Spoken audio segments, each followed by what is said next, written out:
नमस्कार. महाराष्ट्राच्या बांधकाम क्षेत्रात ना एक मोठी क्रांती होतीये आणि ती म्हणजे एमसँडची क्रांती. आज आपण सरकारच्या याच नव्या धोरणाबद्दल बोलणार आहोत. एक असं धोरण जे पर्यावरणाचं रक्षण तर करेलच, पण विकासालाही एक नवी दिशा देणार आहे. ठीक आहे. तर मग आपण काय काय बघणार आहोत? सगळ्यात आधी हे धोरण का गरजेचं आहे? एमसँड म्हणजे नक्की काय? ही नवी योजना काम कशी करते? मग यात उद्योजकांसाठी काय आहे? आणि सगळ्यात शेवटी महाराष्ट्राच्या भविष्यावर याचा काय परिणाम होईल? चला एक एक करून समजून घेऊया. बरं, सगळ्यात पहिला आणि महत्वाचा प्रश्न, या धोरणाची गरजच का पडली? याचं उत्तर आहे एका मोठ्या संघर्षात. बघा, एका बाजूला राज्यासमोर विकासाची मोठी ध्येय आहेत, मोठमोठे प्रोजेक्ट्स करायचे आहेत, पण त्यासाठी जो मुख्य कच्चा माल लागतो म्हणजे नदीची वाळू, तो मात्र खूप मर्यादित आहे. आणि पर्यावरणाच्या दृष्टीने तर तो खूपच संवेदनशील स्रोत आहे. आता होतंय काय की वाळूच्या बेसुमार उपशामुळे आपल्या नद्यांची जी परिसंस्था आहे ना, तिचं खूप मोठं नुकसान होतंय. आणि वरून कोर्टाचे कठोर नियम आहेतच, त्यामुळे नैसर्गिक वाळूचा पुरवठा एकदम कमी झालाय. आणि परिणाम, मागणी खूप जास्त आणि पुरवठा अगदीच कमी. एक मोठी दरी निर्माण झालीय. तर मग हे स्पष्ट आहे की यावर काहीतरी कायमचा उपाय शोधणं गरजेचं होतं. आणि तोच उपाय म्हणजे एमसँड. चला तर मग बघूया, हा पर्याय नक्की आहे तरी काय? एमसँड म्हणजे काही फक्त दगडाचा चुरा नाहीये. हे एक प्रॉपर इंजिनियर्ड उत्पादन आहे. म्हणजे कॉन्क्रीट, प्लास्टर आणि इतर बांधकामासाठी जी नैसर्गिक वाळू लागते ना, तिला एक उत्तम, उच्च गुणवत्तेचा आणि अगदी विश्वासार्ह पर्याय म्हणून हे खास तयार केलं जातं. आणि सगळ्यात इंटरेस्टिंग गोष्ट काय आहे माहितीये? की हे एमसँड येतं कुठून? तर कोळसा खाणी किंवा इतर मोठ्या खाणींमधनं निघालेला जो वेस्ट, दगडमातीचा ढिगारा असतो त्यातून.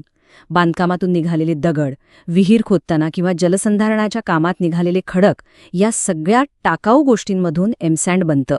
म्हणजे एका अर्थाने कचऱ्यातून संपत्ती. याला झिरो वेस्ट मायनिंग म्हणतात. बरं, तर याच पर्यायाला प्रोत्साहन देण्यासाठी आणि संपूर्ण राज्याला याकडे वळवण्यासाठी सरकारने एक सर्वसमावेशक धोरण आणलं आहे. या धोरणाचे उद्देश एकदम स्पष्ट आहेत. 1. नद्यांवरचा ताण कमी करून पर्यावरणाचं रक्षण करायचंय. 2. बांधकामासाठी वाळूचा एक विश्वासार्ह स्रोत तयार करायचाय. 3. एमसँड उत्पादनाला एक उद्योग म्हणून मान्यता द्यायची आहे. आणि 4. लोकांना परवडणाऱ्या दरात चांगली, उच्च गुणवत्तेची वाळू मिळेल याची खात्री करायची आहे. आता याचा वापर वाढवण्यासाठी सरकारने एक महत्वाची अट घातली आहे. सगळ्या सरकारी आणि निमसरकारी बांधकामामध्ये कमीत कमी 20% एमसँड वापरणं बंधनकारक केलंय. आणि हे फक्त सुरुवात आहे. पुढे टप्प्याटप्प्याने हे प्रमाण 100% नेण्याचं ध्येय आहे. पण मग प्रश्न येतो की उद्योजक हा बदल का करतील? त्यांना सरकार कसं प्रोत्साहन देणार? तर त्यासाठी या धोरणात काही स्पष्ट नियम आणि जबरदस्त इन्सेंटिव्हज ठेवले आहेत. आणि ही सगळी प्रक्रिया आता महाखनिज नावाच्या एका ऑनलाईन पोर्टलवरून होते. प्रदूषण नियंत्रण मंडळाची परवानगी घेण्यापासून ते GPS ट्रॅकिंग आणि इलेक्ट्रॉनिक वजन काट्यापर्यंत सगळं काही ऑनलाईन. यामुळे होतं काय की कच्चा माल कुठून आला आणि कुठे विकला गेला, या सगळ्या प्रक्रियेत पूर्ण पारदर्शकता आणि नियंत्रण येतं.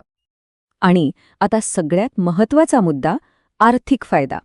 जे युनिट्स 100% एमसँड बनवतील ना, त्यांना रॉयल्टीमध्ये म्हणजे स्वामित्वधन शुल्कात प्रति ब्रास तब्बल 400 रुपयांची घसघशीत सवलत मिळणार आहे. म्हणजे बघा, नेहमीचा रॉयल्टी दर आहे 600 रुपये प्रति ब्रास. त्यात ही 400 रुपयांची सवलत मिळाली की दर थेट 200 रुपयांवर येतो. 600 वरून थेट 200. साहजिकच यामुळे एमसँडचं उत्पादन खूपच फायदेशीर ठरतं. आणि जे पारंपरिक स्टोन क्रशर आहेत त्यांनाही पूर्णपणे एमसँडकडे वळायला प्रोत्साहन मिळतं. तर मग या सगळ्याचा मिळून परिणाम काय होणार? हे धोरण फक्त वाळू बदलण्यापुरतं मर्यादित नाहीये. खरं तर हे त्याही पलीकडचं एक मोठं चित्र आपल्यासमोर उभं करतं. हे धोरण फक्त उत्पादन वाढवण्याबद्दल नाहीये, तर ते जबाबदार उत्पादनाबद्दल आहे. म्हणजे आता उत्पादकांना फक्त एमसँड बनवून चालणार नाही. त्यांना त्याची क्वालिटी सांभाळावी लागेल, पाण्याचं कमीत कमी आणि पुनर्वापर करावा लागेल, आणि सगळ्यात महत्त्वाचं म्हणजे खाणकाम संपल्यावर त्या जागेचं काय करायचं याचं नियोजनही करावं लागेल. ही एक मोठी जबाबदारी आहे. आणि हा तर एक गेम चेंजर नियम आहे. या धोरणानुसार दगडाच्या खाणी रिकाम्या झाल्यावर त्यांना तसंच सोडून देता येणार नाही. तिथे अशा प्रकारे उत्खनन करावं लागेल की त्या जागी गोलाकार, चौरस किंवा आयताकृती पाण्याच्या टाक्या तयार होतील आणि मग ह्या जागा जलसंधारण विभागाला दिल्या जातील सार्वजनिक वापरासाठी. विचार करा, जी जागा कालपर्यंत एक ओरखडा होती ती आता समाजासाठी एक मौल्यवान मालमत्ता बनेल. तर मग प्रश्न हा आहे की ही गोष्ट फक्त वाळू बदलण्यापुरती आहे की महाराष्ट्राच्या शाश्वत विकासाचा एक नवा पाया रचला जातोय, जिथे औद्योगिक धोरण, पर्यावरण आणि संसाधन व्यवस्थापन हे तिन्ही हातात हात घालून चालतील. यावर विचार करायला लावणारा हा प्रश्न आहे.